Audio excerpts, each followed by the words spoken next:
Ito ang GMA Regional TV News. Balita sa Visayas at Mindanao mula sa GMA Regional TV. Sugatan ng ilang menor de edad matapos masangkot sa batuhan ng mga bote at bato sa Iloilo City. Sara, ano raw sa ninanggulo? Rafi, sumbatan daw ng 2 menor de edad ang sanhi ng rambol doon.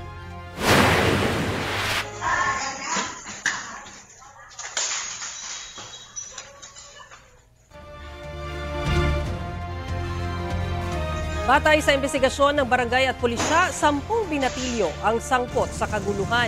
Lumaki ang away ng 2 menor de edad nang makisawsaw ang kasama nila sa magkabilang grupo. May nanutok pa raw ng pellet gun na kalaunay nasabat ng mga pulis. Sa ngayon, nagkaayos na ang 2 panig na parehong walang pahayag. Isinumite na ng Women and Children Protection Desk ang insidente sa Iloilo City Social Welfare and Development Office para sa nararapat na intervention.